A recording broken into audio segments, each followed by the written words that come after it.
Колись Ubisoft була ім'ям, яке викликало безперечну повагу. Ти бачив цей синій вихор на екрані завантаження і знав, зараз буде м'яско. Зараз буде цікава історія. Зараз буде щось нове. А сьогодні це компанія, яка ніби прокинулась одного дня і вирішила перетворити всі свої ігри на віртуальний ларьок з мікротранзакціями. Серйозно, Ubisoft ніби прокинулись і вирішили воювати проти власних фанатів. З кожним роком, з кожним релізом, кожним сраним новим виправданням їхнього керівництва ми дивимося на них і питаємо себе, як ви взагалі сюди прийшли? Сьогодні ми не будемо просто хейтити Ubisoft, ми препаруємо цю корпорацію, ми розберемо, як компанія, що створювала шедеври, перетворилася на мем, який ненавидить уся індустрія.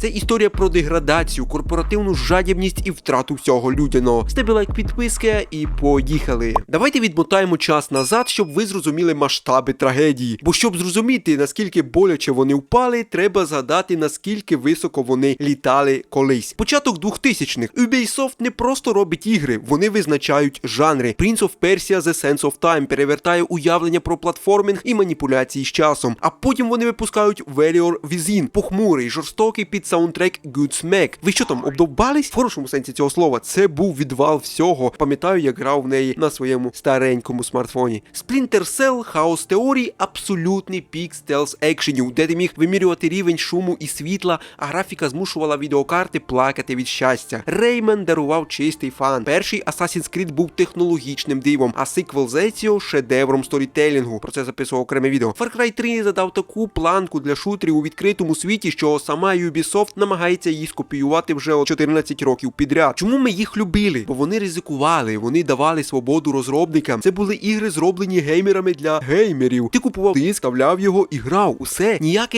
Ніяких прихованих платежів. Це була просто золота епоха індустрії. Але потім якийсь геній у костюмі подивився на таблицю Excel і сказав: слухайте, а нащо нам робити круті закінчені ігри, якщо ми можемо робити нескінченні дрочильні з донатом і з цим усім говном. Так почалася епоха Live Service та Ubisoft Originals. Ігри перетворилися на платформи для викачування денег. Одиночні сюжетні ігри раптом отримали магазини, які виглядають агресивніше, ніж мобільні гаче-помийки. Купив гру за $70, молодець, а тепер купи ще шкіру на коня, підписку, Battle Pass і молитву, щоб наші сервери не впали, бо ми ж велика конторка Ubisoft. В Assassin's Creed Odyssey та Valhalla вони буквально сповільнили прокачку, розтягнули сюжет на 100 годин безглуздого грінду, а потім у магазинчику дбайливо поклали бустер досвіду за реальні гроші. Ви що там курите? Ви самі робите свою гру нудною, щоб я платив вам за те, щоб грати в неї менше? З'явилася підписка Ubisoft Plus. Ідея ніби норм, але вона стала виправданням для того, щоб випускати серійні недороблені продукти. Ну вони ж у підписці, не вийшло зараз, допилимо в сезоні 4. Ігри перетворилися на другу роботу. Зайди, закрий щоденний квест, збери 500 шкур кабанів, отримай синій піксель, душа зникла. Залишився тільки конвейер і сраний гринд, який просто мене вибішує. Я ненавиджу, гринд в іграх, просто ненавиджу, окей? Думаєш, у тебе швидка реакція? Тоді доведи це. У Voxel Car Run ти не просто керуєш машиною, ти будуєш міст просто під її колесами. Один промах, 1 секунда запізнення і ти летиш у прірву. Збирай монети, відкривай нові скіни, використовуй турбостарт і бий власні рекорди. Чи вистачить тобі реакції, щоб вижити? Завантажуй Voxel Car Run по посиланню в описі та перевір себе просто зараз. Грає на Android. Завантажуй. І якщо ви думаєте, що дно пробито, настав 2021 рік. Епоха криптошизофренії. І Ubisoft, звісно ж, вирішила стати флагманом цього дурдому зі своєю платформою Ubisoft Quartz. Якісь собаки зі студії реально зібралися на нараді і вирішили: а знаєте, чого не вистачає гравцям у Ghost Recon Breakpoint? Унікальних цифрових касок із серійними номерами, які можна продавати за крипту. Вони випустили анонсуючий трейлер, і це був історичний момент. Трейлер зібрав 95% дизлайків. Гравці кричали: заберіть це сміття з наших ігор. Розробники всередині самої компанії не розуміли, на що це потрібно. Але топ-менеджмент Ubisoft на блакитному оці дав інтерв'ю, де сказав: знаєте,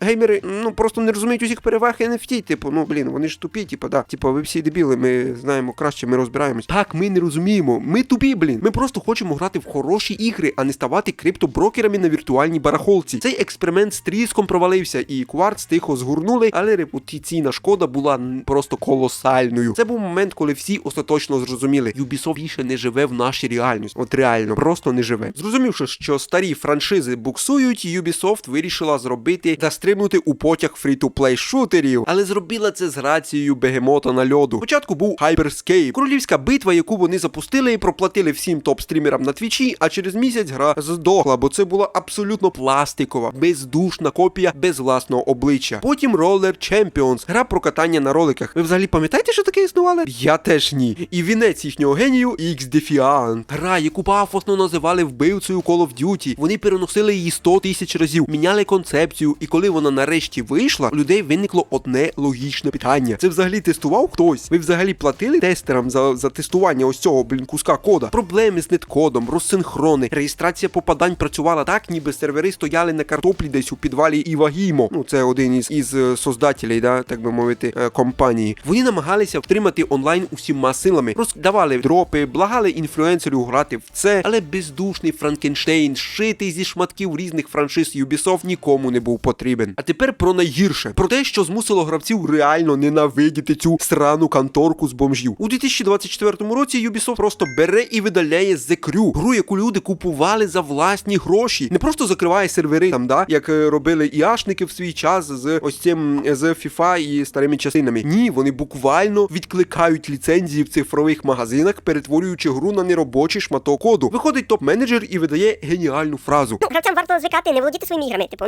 а що? Серйозно? А може вам варто звикнути не володіти моїми грошима, козли? Вони відключали онлайн-функції в старих Assassin's Creed, блокуючи доступ до DLC, за які люди заплатили шекелі. Вони створили прецедент, де купівля гри від Ubisoft – це не покупка, а це оренда на їхніх умовах. Якщо завтра сервери Ubisoft Connect падуть, 90% вашої бібліотеки перетвориться на гарбуз. Це не просто жадібність, це, крадіжка. Але давайте будемо об'єктивними. Серед усього цього моря лайна раптом випалив острівець адекватності. The Crew Motorfest. Я не фанат цього шматка говна, і всі ми розуміємо, що це просто нахабна, покадрова копія Forza Horizon, але хоча б видно, що тут хтось реально намагався зробити гру і її тестували. Красива картинка, приємна фізика машинок, класні фестивальні івенти. Вони навіть дозволили перенести свій гараж із другої частини. Це був той рідкісний момент, коли розробники, студія Ivory Tower, відсунули менеджерів з їхніми таблицями в сторону і просто зробили нормальну гонку. Але одна нормальна гра за 5 років – це точно не порятунок компанії. Це просто статистична похибка. І тут ми підходимо до нього. Мастодонт крінжу. Просто, Skull and Bones. Гра, яка робилася 10 років. Гру, яку Ів Гімо на серйозних щах називав,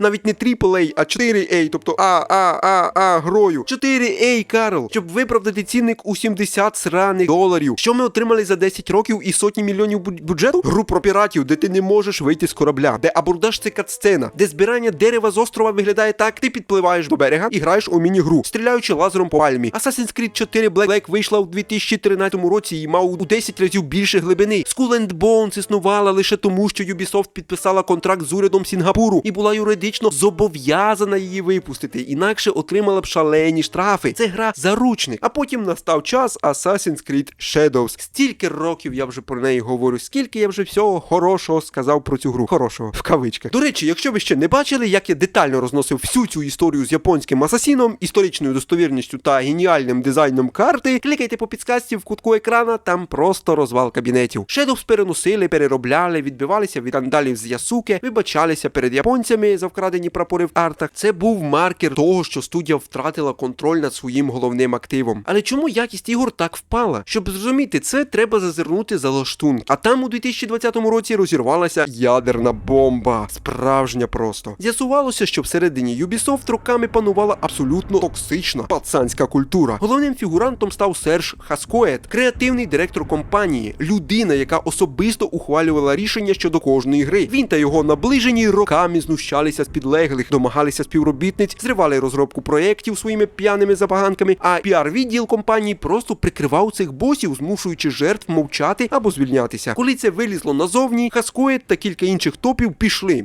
Зі щедрими парашутами, звісно. Але що сталося далі? Відбувся масовий відтік мізків. Найталановитіші програмісти, сценаристи та арт-директори масово тікали з цього токсичного болота. Компанією залишилися керувати ефективні менеджери, які вміли лише малювати графіки монетизації. Звідси якість сучасних ігор, їх просто нікому робити. Раніше Ubisoft задавала тренди. Ubisoft формула, вишки, аванпости, знак питання на карті. Колись це було дійсно цікаво. Але сьогодні цю формулу взяли інші студії і зробили її краще. Sucker Punch випустила Ghost of Tsushima. І це був найкращий Assassin's Creed за останні 10 років. Тільки від Sony. Horizon зробив відкритий світ живішим. The Witcher 3 знищив їхні спроби в RPG. Ubisoft продовжувала клепати одне й те саме, не розуміючи, що індустрія пішла вперед. Їхні ігри стали абсолютно стерильними, безпечними продуктами. Вони бояться когось образити, бояться ризикнути, бояться зробити складний геймплей. Вони роблять жуйку зі смаком нічого, і гравці це відчули. І ось ми в 2026 році. Де зараз цей гігант? На колінах, фінансова ситуація катастрофічна, акції компанії знаходяться на історичному дні. Ті самі чутки про те, що китайський гігант Tencent або родина Гіймо повністю викуплять компанію і закриють її від публічної біржі, вже не просто чутки, а сувора реальність порятунку потопаючого корабля. Про Tencent є окреме відео, тому обов'язково подивіться про цих узкоглазих капіталістів. Релізи 24-25 років, включаючи Star Wars Outlaws та Assassin's Shadows, хоч і принесли якісь гроші, але не стали тими рятівними колами, на які сподівалися інвестори. Репутація студій серед геймерів зараз десь на рівні з EA часів скандалу з Battlefront 2. Довіра нульова. Люди більше не роблять попередні замовлення ігор Ubisoft. Всі просто чекають знижки 50% через місяць після релізу, бо знають, інакше купувати цей недоварений код немає сенсу. Студія скорочується, закриває регіональні офіси і намагається вижити. Ubisoft не померла миттєво. Не було одного великого вибуху. Вона повільно роками стікала кров'ю через тисячі мікротранзакцій, сотні однотипних аванпостів і десятки брехливих інтерв'ю свого керівництва. Вони проміняли творчість на безпечність, сміливість на корпоративні звіти. Вони виявили в собі душу, щоб стати просто ще одним банкоматом для інвесторів. І найболючіше в цьому те, що я дійсно пам'ятаю часи, коли їхнє лого на коробці з диском було гарантією незабутньої пригоди. Я скучаю за тією Ubisoft, але тієї Ubisoft більше немає.